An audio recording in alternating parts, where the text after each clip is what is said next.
আসসালামু আলাইকুম। এই প্রায় মধ্যরাত থেকে শেষ রাত। আহ, আসলে ঘুম আসছে না, দুশ্চিন্তায়, টেনশন,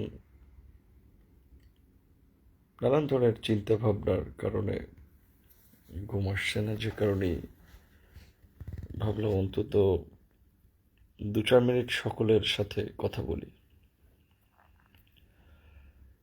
প্রিয় দেশবাসী এবং সংগ্রামী সহযোদ্ধারা, আপনারা সকলেই ইতিমধ্যেই অবগত হয়েছেন যে আমাদের আন্দোলন সংগ্রামের একজন লড়াকু যোদ্ধা, যাকে সবাই চেনেন, শরীফ ওসমান হাদি, গত শুক্রবার ফ্যাসিবাদীদের আসলে সবাই জানেন যে গুলিবিদ্ধ হয়েছে। গুলিবিদ্ধ হয়ে হসপিটালে চিকিৎসাধীন ছিলেন। সেখানে আজকে ডাক্তার তাকে মৃত্যু ঘোষণা করেছে। প্রকৃত অর্থে আমি যখন হাদির ঘটনাটি শুনি তখন আমি গ্রামে ছিলাম। গ্রাম থেকে ঢাকা এসেই এবারকার হসপিটালে যাই এবং সেখানে চিকিৎসারত ডাক্তার মূলত আমাকে পরিষ্কারভাবে যেটি জানিয়েছিল যে সেটি হচ্ছিল যে হাদির ব্রেন কার্যত, যেটা ক্লিনিক্যালি বা ডাক্তারি ভাষায় যেটা বলে থাকি, ডেথ, ক্লিনিক্যালি ডেথ। তারপরেও তারা এই ধরনের কেসে খুব স্বাভাবিক সুস্থ হওয়াটা খুব রেয়ার ঘটনা। তারপরেও তারা চেষ্টা করে যাচ্ছিলেন কিংবা চেষ্টা করছেন, সেই কারণে হসপিটালেও রেখে বা দেশের বাইরেও তার পরিবার, আমাদের মতো বন্ধুবান্ধব সকলকে সান্ত্বনা দেওয়া বা কিছুটা বুঝ দেওয়া, চিকিৎসার জন্য দেশের বাইরেও পাঠিয়েছেন। কিন্তু ওসমান হাদি যে মৃত্যুবরণ করবে এটা আমি সেদিন ডাক্তারের কথাতেই আসলে কার্যত বুঝেছিলাম। যে কারণে বারবার বলেছিলাম যে দেশের মানুষকে দোয়া করার জন্য। তা আমার কথা বা আমার জিজ্ঞাসা বিশেষ করে এই অন্তর্বর্তীকালীন সরকারের কাছে, যারা সরকারের পার্ট ছিল এবং এখনো যারা সরকারে আছে, গণ অভ্যুত্থানের 15 মাসে যেখানে ফ্যাসিবাদ নির্মূল হওয়ার কথা ছিল, ফাসিস্টদের রাজনীতি আনুষ্ঠানিকভাবে নিষিদ্ধ হওয়ার কথা ছিল, যেখানে জাতীয় ঐক্যের একটা সরকার হওয়ার কথা ছিল, বিশেষ করে জুলাই গণ অভ্যুত্থানের মধ্যে দিয়ে যে জাতীয় ঐক্য প্রতিষ্ঠিত হয়েছে বা যে রক্তাক্ত জুলাই আমাদেরকে একটা ঐক্যের জায়গায় নিয়ে এসেছিল, সেখানে 15 মাস পরে কেন হাদির মতো একজন বিপ্লবী তরুণকে জীবন দিতে হবে, গুলি খেতে হবে, কিংবা হাদির গুলিবিদ্ধ হওয়ার পাশাপাশি যদি আরও একটি ঘটনা বলি, যে আপনারা দেখেছেন গত 29শে অগস্ট গণ অধিকার পরিষদের কেন্দ্রীয় কার্যালয় পল্টনের আলরাজি কমপ্লেক্সের সামনেই আমি গুলিবিদ্ধ হয়েছিলাম। সরি, আমি আমার সহকর্মীরা বর্বরোচিত হামলার শিকার হয়েছিলাম। ওই পল্টনের আলরাজি কমপ্লেক্সের ওই সড়কের একটু সামনে, কয়েক কদম এগিয়ে, 1 মিনিট কিংবা 40 সেকেন্ড, 60 সেকেন্ডের হাঁটা, এই কালভার্ট রোড, এইখানেই ওসমান হাদি গুলিবিদ্ধ হয়েছিল। এবং 29শে অগস্ট সেখানে আমরাও, আমাকে সেদিন কিভাবে বর্বরচিতভাবে আক্রমণ করেছিল আপনারা দেখেছিলেন। বিনা কারণে উস্কানি, বিনা কারণ কোনো ধরনের উস্কানি ছিল না। আমি হাত দিয়ে এইভাবে তাদেরকে ইশারা করার চেষ্টা করেছিলাম যে কি হয়েছিল। পুলিশ এবং সেনাবাহিনীর পোশাক পরিহিত দুর্বৃত্তরা প্রকাশ্য দিবালোকে বর্বরচিত হামলা করলো আমার উপরে, আমার সহকর্মীদের উপরে। আজকে হাদির ঘটনায় যেভাবে প্রধান উপদেষ্টা ফেসবুকে লাইভে বা টেলিভিশনে প্রচার করেছেন, হয়তো জাতির উদ্দেশ্যে ভাষণ দিয়েছিলেন, যেভাবে হাদির পরিবারকে ডেকে এই যমুনায় সান্ত্বনা দিয়েছিলেন, ঘটনার বিচার হবে, চিকিৎসার খরচ সরকার বিয়ার করবে, এরকম আশ্বস্ত আমার পরিবারকেও করেছিল, আমার ওয়াইফকেও যমুনায় আমন্ত্রণ করে আশ্বস্ত করেছিল। কিন্তু চিকিৎসা নিতে গিয়েও বাইরে পাঠানোর ক্ষেত্রেও সরকারের যে তালবাহানা আমরা দেখেছি। প্রথমে আল্লাহর হস্তের চিকিৎসা কোথায় পাওয়া যায়, দান খয়রাতের চিকিৎসা, সেটা খুঁজেছে, চীন অফার করেছে, সেখানে পাঠাতে চেয়েছিল।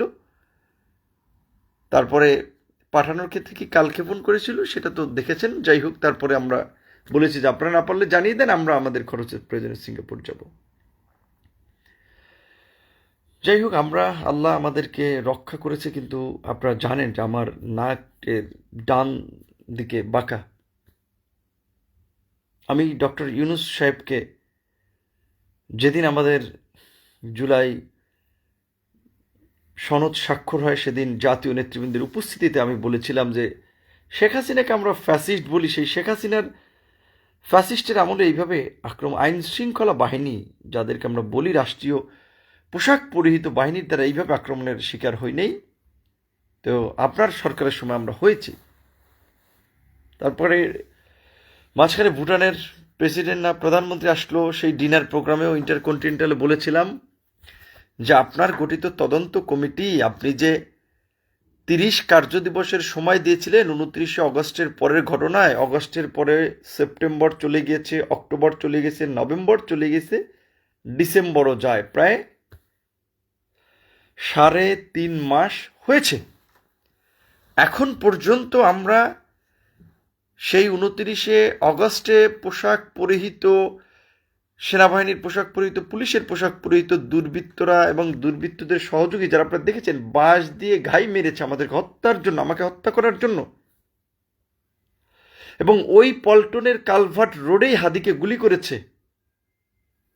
হাদিও থাকে, আপনারা জানেন যে রামপুরাতে, ওই যেই এলাকায়, আমি একই এলাকায় থাকি, জন্ম বরিশালের ওইদিকে, আমার একই জায়গায় জন্ম। স্বাভাবিকভাবেই সমুদ্রের তীরবর্তী বা নদীর তীরবর্তী মানুষেরা, দক্ষিণাঞ্চলের মানুষেরা একটু সাহসী হয়, সংগ্রামী হয়। ফেসিবাদের উত্তাল সময়ের পুরোটা সময় নিজের ঝুঁকি নিয়ে রক্তাক্ত হয়ে রাজপথের লড়াই সংগ্রাম করেছি।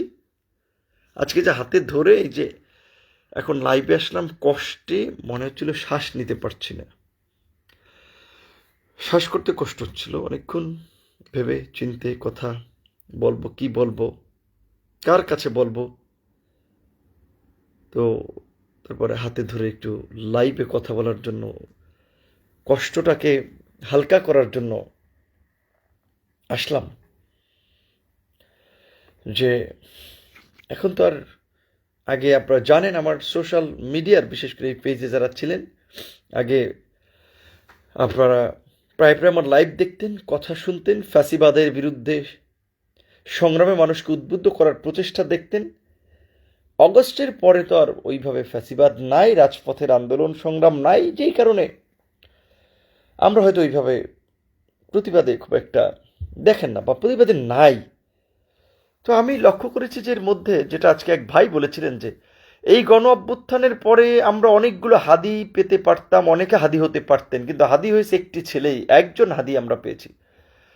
আর বাকিরা সুবিধাবাদী, ধান্দাবাজির জন্য আপনারা জুলাইকে বিক্রি করেছে, জুলাই বিক্রি করে উপদেষ্টা হয়েছে, সমন্বয়ক হয়েছে, মন্ত্রণালয় সচিবালয়ে ধান্দাবাজি করেছে, ডিসি অফিসে, এসপি অফিসে ধান্দাবাজি করেছে, নিজেদের এলাকায় নির্বাচনে আসন গুছিয়েছে। আর এই জুলাইকে তারা অনিরাপদ করেছে, যার কারণে আজকে জুলাই গণ অভ্যুত্থানের সহযোদ্ধা, বিপ্লবী সহযোদ্ধা হাদিকে গুলিবিদ্ধ হতে হয়েছে, আমাকে রক্তাক্ত হয়েছে। এবং জানি না সামনে আরো কে কিভাবে রক্তাক্ত হবে, কিভাবে আক্রমণের শিকার হবে, কে গুলিবিদ্ধ হবে। আপনারা হাদির অনেক বিপ্লবী বক্তব্য, সংগ্রামী বক্তব্য সোশ্যাল মিডিয়াতে এখন শুনছেন, পুরানো বক্তব্য ভাইরাল হচ্ছে, আলোচনায় আসছে। এবং আজকে অনেকের চেতনা উগরে পড়েছে। তারা সরকারে ছিলেন, সরকারে থাকতে ধান্দাবাজি করেছেন, দল করেছেন, চেতনার কথা বলে অন্যদেরকে সরকার থেকে মাইনাস করেছেন, রাজনীতি থেকে কোণঠাসা করেছেন। এখন আন্দোলনের ধান্দাবাজি করার চেষ্টা করছেন, আন্দোলনে আহ্বান করছেন, ডাক দিয়েছেন, ভাই আসেন, বিপ্লবী সরকার করা লাগবে, জাতীয় সরকার করা লাগবে।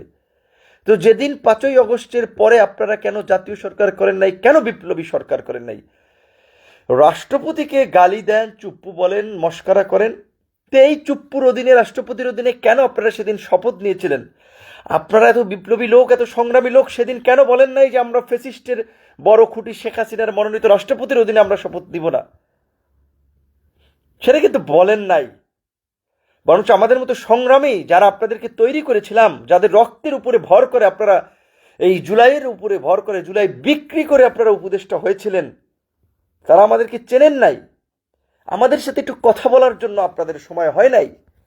হাদি বলেছে, হাদির বক্তব্য দেখবেন পুরো, এখন অনেক বক্তব্য হাদি বলেছে যে জুলাইকে বিক্রি করেছে, কুক্ষিগত করেছে, জুলাইয়ের স্বপ্নকে নস্যাৎ করেছে। তো তারপরেও কিছু মানুষকে তো প্রতিবাদটা জারি রাখতে হবে। আমরা না হয় রাজনীতির বাইরে থেকে কিছু মানুষ সেই প্রতিবাদটা চালিয়ে গেলাম, সেই দায়িত্বটা চালিয়ে গেলাম। হাদি সেটা বলেছিল। তো হাদি আমাদের সংগ্রামের চেতনা, হাদি আমাদের অনুপ্রেরণা। আজকের তরুণ প্রজন্ম, রাজনৈতিক দলের নেতৃবৃন্দকে আমরা বলবো, দল মত নির্বিশেষে হাদির এই সংগ্রামী চেতনায় উদ্বুদ্ধ হন, ফেসিবাদ নির্মূলের জন্য আওয়াজ তুলেন। আজকে কেন গণ অভ্যুত্থানের 15 মাসেও ফেসিবাদ নির্মূল হলো না? কেন জাতীয় পার্টি আজকে এই বুদ্ধিজীবী দিবসে ফুল দিতে যায়, শহীদ মিনারে ফুল দিতে যায়, স্মৃতিসৌধে ফুল দিতে যায়, সরকার ব্যবস্থা নেয় না? এমনকি এই 29শে অগস্টের পরে যখন রাজনৈতিকভাবে জাতীয় পার্টি সহ ফেসিবাদকে নিষিদ্ধ করার দাবিতে একটি জাতীয় ঐক্য প্রতিষ্ঠিত হয়েছিল, সেই সময় কোনো দল জাতীয় পার্টি নিষিদ্ধের পক্ষে অবস্থান নেয়নি। যারা জাতীয় পার্টিকে নিষিদ্ধের পক্ষে অবস্থান নেয়নি, ফ্যাসিবাদকে নির্মূল করার পক্ষে অবস্থান নেয়নি, তারা আগামীতে আওয়ামী লীগকেও রাজনীতিতে সুযোগ দেবে, আওয়ামী লীগকে ওপেন করে দেবে এবং এই জুলাই অভ্যুত্থানের, জুলাই যোদ্ধাদেরকে সাইজ করার জন্য লেলিয়ে দিবে। তো তাই আমরা বলছি যে আজকের এই অন্তর্বর্তীকালীন সরকার, যেই সরকারকে আমরা আমাদের সরকার বলি, আমাদের সমর্থিত সরকার বলি, সেই সরকার কি করেছে? কয়জনকে গ্রেপ্তার করেছে, কয়জনকে বিচার করেছে? ফ্যাসিবাদকে নিষিদ্ধ করার ক্ষেত্রে কোনো কার্যকরী পদক্ষেপ নিয়েছে? আওয়ামী লীগকে নিষিদ্ধ করেছে, আওয়ামী লীগের লেসপেন্সারদেরকে কেন জিয়ে রেখেছে? হাদিকে কিভাবে গুলি করে এইভাবে পল্টনের মতো একটা ব্যস্ততম এলাকা থেকে পালিয়ে গেল? শুনেছি সীমান্ত দিয়ে তারা পালিয়ে গিয়েছে। কিভাবে তারা পালিয়ে গেল? গত 1.5 বছরে এই ফ্যাসিবাদের দোসর ফ্যাসিবাদীরা আদালত থেকে জামিন পেয়েছে। অনেকে আসিফ নজরুলকে গালিগালাজ করে না, আসিফ নজরুলের দায় থাকতে পারে, একার দায় আসিফ নজরুলের না। ব্যবসা করেছে বিএনপি জামাতের আইনজীবীরা। আমি আবারও বলছি, বিএনপি জামাতের আইনজীবীরা ব্যবসা করেছে। ফ্যাসিবাদীদেরকে শেল্টার দিয়েছে কারা? গত 15 বছরের লুটেরাদেরকে কারা শেল্টার দিয়েছে সেটা আপনারা জিজ্ঞেস করেন। আজকে এই হাদির মৃত্যুকে কেন্দ্র করে যেই হাদি ইনসাফের কথা বলতো, পরিষ্কারভাবে মানুষকে বলতো যে আপনার সাথে আমার বিরোধ আছে, তর্ক হবে, মত পার্থক্য হবে, কিন্তু আপনার সাথে আমি ইনসাফ করতে চাই, আপনি আমার চরম শত্রু হলেও। তো হাদির এই ঘটনাকে কেন্দ্র করে কারা নানান ধরনের অগ্নিসংযোগ, নাশকতা করে দেশকে আরেকটা তৃতীয় পক্ষের হাতে তুলে দিতে চাচ্ছে, তৃতীয় পক্ষকে ক্ষমতা গ্রহণের জন্য, তাদের হস্তক্ষেপের জন্য ডেকে আনছে। কাজেই আমরা প্রিয় দেশবাসী, সংগ্রামী সহযোদ্ধা সহকর্মীদেরকে বলবো, ধৈর্য ধরেন। যা কিছু আমাদেরকে করতে হয় রাজনৈতিক ঐক্যমতের ভিত্তিতে করতে হবে, হঠ করে কিছু করা যাবে না। আমরা বারবার বলছিলাম, এই ধ্বজভঙ্গ উপদেষ্টা পরিষদ দিয়ে অবাধ, সুষ্ঠু, নিরপেক্ষ নির্বাচন হবে না, বিপ্লবের চেতনা হবে না। এই উপদেষ্টা পরিষদ পুনর্গঠন করতে হবে, বারবার বলছিলাম। এই উপদেষ্টা পরিষদেও একটা দুর্বৃত্তদের দুষ্ট চক্রের সিন্ডিকেট আছে, যারা আজকে এই আমলাতন্ত্র থেকে শুরু করে এই উপদেষ্টা পরিষদে ভাগ বাটোয়ারা করছে, যেটা মাহফুজ আলম বলেছেন। কিন্তু মাহফুজ আলমরা ওই ভাগ বাটোয়ারার মধ্যে ছিলেন। শুধু বিএনপি জামাতের উপরে দায় চাপিয়ে দিলে হবে না। মাহফুজ আলমরা, নাহিদরা, আসিফরা 10 তারিখ পর্যন্ত সরকারে ছিলেন, আজকে তারা রাজপথে বক্তব্য দেন। সরকারে থাকতে কোন ঘোড়ার ডিম করেছেন সিম্প্যাথি নেওয়ার জন্য, জনগণের কাতারে গিয়ে নামছেন, নিজেদেরকে বীর হিসেবে জাহির করছেন, লাশের বদলে লাশ চাচ্ছেন। তো সরকারে থাকতে কেন ব্যবস্থা নেন নাই? কেন ফ্যাসিবাদ নির্মূল করেন নাই আমলাতন্ত্র থেকে, প্রশাসন থেকে, রাজনৈতিক অঙ্গন থেকে? বরং আপনারা তো ফ্যাসিবাদীদেরকে রক্ষা করেছেন, ফ্যাসিবাদীদেরকে রাজনৈতিক দলে ভিড়িয়েছেন। কাজে এই 9-6 ভণ্ডামি বাদ দিয়ে যদি প্রকৃত অর্থে জুলাইয়ের চেতনার বাস্তবায়ন চান, তাহলে ফ্যাসিবাদ নির্মূলের এক দাবিতে সবাইকে ঐক্যবদ্ধ হতে হবে। আগামী নির্বাচনে কোনো ফ্যাসিস্টরা নির্বাচনে অংশগ্রহণ করতে পারবে না, এই দাবিতে ঐক্যবদ্ধ হতে হবে। এই অন্তর্বর্তীকালীন সরকারের এই উপদেষ্টা পরিষদ দিয়ে একটা সুষ্ঠু নিরপেক্ষ নির্বাচন এবং জনগণের আস্থা ফিরিয়ে আনা এটি সম্ভব নয়। আমরা বারবার বলেছিলাম উপদেষ্টা পরিষদের পুনর্গঠন প্রয়োজন। আজকে হাদি মরে গিয়ে বেঁচে গিয়েছেন, আমরা তো মরার জায়গা থেকে ফিরে এসেছি। এখন পর্যন্ত কেন এই ঘটনার বিচার হলো না? আমি আজকে ফেসবুক পোস্টে বলেছি, ডক্টর ইউনূসকে জবাবদিহি করতে হবে, আসিফ নজরুলকে বলতে হবে, রেজওয়ানা হাসানকে জবাবদিহি করতে হবে, আদিলুর রহমানকে বলতে হবে। বলতে গেলে এটা পরিষ্কার যে প্রধান উপদেষ্টার পরে এই সরকারের কিচেন ক্যাবিনেট বলে, শক্তিশালী ক্যাবিনেট বলে এই 3 জন, তারাই হত্যাকর্তা। আদিলুর রহমান, রেজওয়ানা হাসান, আসিফ নজরুলরা। অন্তর্বর্তীকালীন সরকারকে জবাবদিহি করতে হবে কেন এই 29 আগস্টের ঘটনায় তারা শক্ত পদক্ষেপ নেননি। কেন আমার ভাই হাদিকে এইভাবে গুলিবিদ্ধ হতে হয়েছে? অনেকেই বলছেন এই ঘটনার সাথে অনেক ধরনের ইন্ধন থাকতে পারে, অনেকেই জড়িত থাকতে পারে। দেশে একটা নৈরাজ্য তৈরি করার জন্য এই ঘটনাকে একটা প্রেক্ষাপট হিসেবে ব্যবহার করার জন্য ঘটানো হতে পারে। কারা ঘটিয়েছে সেই ঘটনার আদ্যপান্ত আমাদেরকে খুঁজে বের করতে হবে। আমাদেরকে হঠকারী ভূমিকায় গেলে চলবে না। কোনো প্রতিষ্ঠানে আগুন দিয়ে, কাউকে আগুন দিয়ে মেরে আমরা তো এই জুলাই গণঅভ্যুত্থানকে সুরক্ষিত করতে পারবো না। আমাদের ভাইয়ের হত্যার বিচার আমরা পাবো না। হত্যার সাথে যারা জড়িত, কোথা থেকে শখ আঁকা হয়েছে, কারা কারা জড়িত, সেই ঘটনা উন্মোচন করতে হবে। 29 আগস্টের ঘটনা কিভাবে ঘটেছে সেই ঘটনার স্বরূপ উন্মোচন করতে হবে। পরিষ্কারভাবে বলছে, আগামীকালকে ডাকসু, শিবির, ছাত্রদল, এনসিপি, বিভিন্ন রাজনৈতিক দল যার যার জায়গা থেকে কর্মসূচি পালন করছে। আমরা গণ অধিকার পরিষদে জুম্মা পল্টনের এই ঐতিহাসিক পল্টন মোড় থেকে আমরা এই বর্তমান আইন শৃঙ্খলা পরিস্থিতি নিয়ন্ত্রণে ব্যর্থ স্বরাষ্ট্র উপদেষ্টার পদত্যাগ, আইজিপির পদত্যাগ এবং প্রধান উপদেষ্টার বিশেষ সহকারী তার পদত্যাগ, কারণ তাদের এই সিন্ডিকেট আইন শৃঙ্খলা পরিস্থিতি নিয়ন্ত্রণে ব্যর্থ হয়েছে, তাদের পদত্যাগ এবং হাদির হত্যাকারী সহ 29 আগস্টের হামলায় জড়িতদেরকে বিচার, গ্রেপ্তার এবং ফ্যাসিবাদ নির্মূলের দাবি হচ্ছে এই মুহূর্তে আমাদের সকলের দাবি। এই দাবিতে আমরাও আগামীকাল যে শুক্রবার জুম্মার পরে ঐতিহাসিক পল্টন ময়দান থেকে, আমরা পল্টন মোড় থেকে আমরা গণমিছিল এবং বিক্ষোভের ডাক দিয়েছি। আমার ভাই বন্ধুরা বিভিন্ন জায়গায় ডাক দিয়েছে, সারা দেশে প্রতিবাদ হবে এবং এই প্রতিবাদ শুধু 2-1 দিনের প্রতিবাদের মধ্যে সীমাবদ্ধ রাখলে হবে না, ধারাবাহিকভাবে এই সংগ্রাম চালিয়ে যেতে হবে। এই চলমান সংগ্রামই আমাদেরকে ফ্যাসিবাদ নির্মূল এবং জুলাই ঐক্যকে সুসংহত করার জন্য আমাদেরকে এক বিন্দুতে মিলিত করবে। তাই আমরা বলতে চাই, যার যা কিছু আছে তাই নিয়ে আমাদেরকে আবার নতুন করে রাস্তায় নামতে হবে, সংগ্রামে নামতে হবে, ফ্যাসিবাদ নির্মূলের আওয়াজ তুলতে হবে, ফ্যাসিবাদকে সম্মিলিতভাবে মোকাবেলা করতে হবে। আজকে দুঃখ লাগে, কষ্ট